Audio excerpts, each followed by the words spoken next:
Parliament ఎన్నికలకు సంబంధించి మల్కాజ్గిరి నియోజకవర్గం నుంచి ప్రస్తుత బీఆర్ఎస్ పార్టీ ఎంపీ అభ్యర్థి అదేవిధంగా ఇంతకుముందు గతంలో ఇదే బీఆర్ఎస్ పార్టీలో ఉన్నటువంటి పోటీ చేసినటువంటి సింతా లక్ష్మారెడ్డి అదేవిధంగా ఈటల రాజేందర్ ముగ్గురు కూడా పోటీ చేస్తున్నారు. దీంట్లో ప్రస్తుతం బీఆర్ఎస్ పార్టీ ఎంపీ అభ్యర్థి రాగి లక్ష్మారెడ్డి గారు ఈ ప్రస్తుతం మీరు బీఆర్ఎస్ పార్టీ నుంచి పోటీ చేస్తున్నారు. ఇప్పుడు మీకు పోటీలో ఉన్న ఇద్దరు కూడా గతంలో బీఆర్ఎస్ పార్టీకి సంబంధించిన నేతలే. సో ముగ్గురు మాజీలు ప్రస్తుతం ఈ మధ్య పోటీ ఎట్లా ఉండబోతుంది? మిత్రులారా, మీ అందరు తెలుసు, మరి మీరే ఇప్పుడు చెప్పారు. బీఆర్ఎస్ పార్టీలో ఇంతకుముందు ఉన్న అభ్యర్థి మరి కాంగ్రెస్ పార్టీ నుంచి ఇప్పుడు ఎవరైతే టికెట్ ఇస్తున్నారో ఆ అభ్యర్థి సునీతా మహేందర్ రెడ్డి గారు.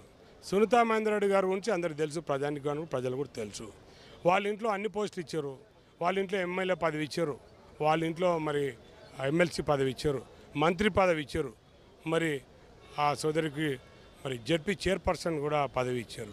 ఇన్ని పదవులు పెట్టుకొని 3 నెలలైంది గవర్నమెంట్ పోయి, మరి ఈ 3 నెలలు కూడా ఆగకుండా మరి 4వ నెల రాకముందే వాళ్ళు పార్టీ చేంజ్ చేసేసి వాళ్ళు ఎంపీ టికెట్ మీద కూడా మోజుబాటు వస్తున్నారంటే దాన్ని బట్టి మీరు అర్థం చేసుకోవచ్చు ఎవరి సంగతి ఏందనేది. వాళ్ళ గుండె మీద వాళ్ళు చేసుకొని చెప్తే వాళ్ళకి అర్థమైపోతే వాళ్ళు ఏందనేది. మరి ఇంకో అభ్యర్థి మరి ఈటల రాజేందర్కును ఇక్కడ అసలు మల్కాజ్గిరి పార్లమెంట్ సంబంధం ఏముంది? ఏ ప్రజలతోటి ఏమన్నా ఉన్నాడా? ప్రజా సమస్యల గురించి కొట్లాడిండా? ప్రజాసేవలో ఉన్నాడా? ఇక్కడ ఆయన హుజురాబాద్లో ఉన్నాడు. ఆయన హుజురాబాద్లో లీడరు ఉండొచ్చు, నేషనల్ లీడరు ఉండొచ్చు. మనకు అనవసరం దాన్ని మా పార్టీకి అవసరం లేదు వాళ్ళ గురించి. ఆయన ఇక్కడ ఎందుకు వచ్చి కంటెస్ట్ చేస్తాడు? ఆయన ఏదో వీళ్ళేదో వాళ్ళేదనుకో మీకు అందరికీ తెలుసు. ఆయన కూడా మరి కేసీఆర్ గారు ఆశీర్వదిస్తేనే ఎమ్మెల్యేలు చాలాసార్లు మంత్రి అయ్యిండు, మంచి పొజిషన్ ఉన్నాడు.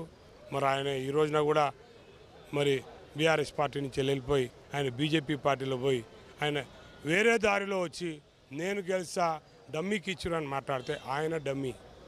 ఆయన అక్కడ ఉంటాడు కాబట్టి ఆయన డమ్మీ. నేను స్థానికంగా ఉండేవాడిని.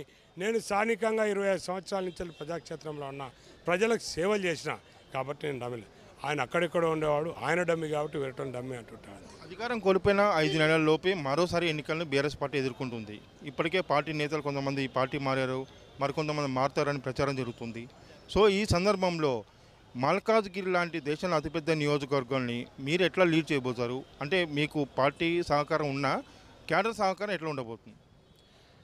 మా దగ్గర 7 మంది ఎమ్మెల్యేలు ఎవరైతే శాసనసభ్యులలో 7 మంది గెలవడం జరిగింది మొన్న అసెంబ్లీ ఎలక్షన్లలో.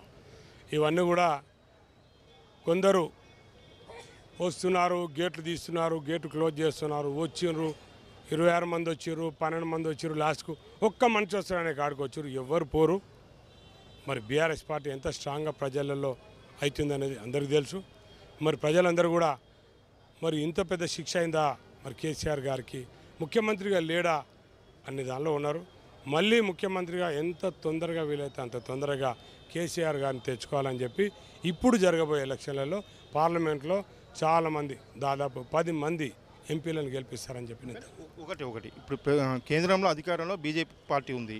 త్వరలో కూడా నెక్స్ట్ వచ్చే ఎన్నికల్లో కూడా ఖచ్చితంగా బీజేపీ గెలిచే అవకాశాలు ఉన్నాయని సర్వేలు చెప్తూ ఉన్నాయి. సరే, ఆ తర్వాత పక్కా పెట్టుకుంటే రాష్ట్రంలో అధికారంలో మాత్రం కాంగ్రెస్ ఉంది. ఈ పరిస్థితుల్లో మీరు వాళ్ళిద్దరిని ఢీకొట్టడం అనేది మీకు కత్తి మీద సాము లాంటిది. బీఆర్ఎస్ పార్టీ ఇప్పటికే చాలామంది ఉన్నటువంటి పరిస్థితుల్లో మీ గెలుపు ఎంతవరకు అవకాశం ఉంది? బీఆర్ఎస్ పార్టీ నుంచి వెళ్ళి ఎవరు పోయినరు? 12 మంది పోయినరా, 26 మంది పోయినరా, లేకపోతే వాళ్ళు చెప్పినా మీరు వింటారా?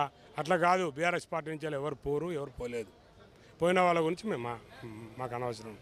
బీఆర్ఎస్ పార్టీని ప్రజలు ఆశీర్వదిస్తారు. ఎందుకు ఆశీర్వదిస్తారంటే ఎవరేం మాట్లాడినా ఏం జరిగినా, బీజేపీ వాళ్ళు ఏం మాట్లాడినా, కాంగ్రెస్ వాళ్ళు ఏం చేశారు?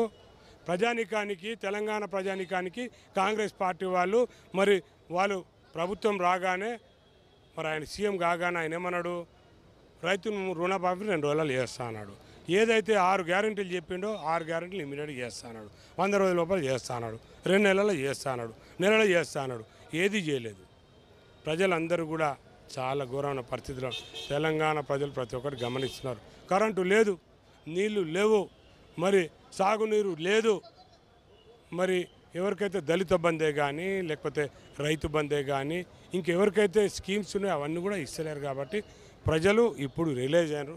తప్పకుండా బీఆర్ఎస్ పార్టీని మమ్మల్ని అందరూ గెలిపిస్తారని మొత్తం మీద మల్కాజ్గిరిలో ప్రస్తుత బీఆర్ఎస్ పార్టీ నేత అదేవిధంగా మాజీ బీఆర్ఎస్ నేతలతో మధ్య పోటీ జరుగుతుంది. ఈ తరుణంలో బీజేపీ అయినా కాంగ్రెస్ అయినప్పటికీ కూడా ఖచ్చితంగా తన గెలుపు అవకాశాలు ఉంటాయి. మరోసారి కేసీఆర్ సీఎం కావాలనే ఉద్దేశంతో ఈ ఎన్నికలు జరగబోతున్నాయని రాగి లక్ష్మారెడ్డి చెప్తున్నారు. కెమెరా పర్సన్ బంటితో బ్రహ్మాజీ న్యూస్ 360.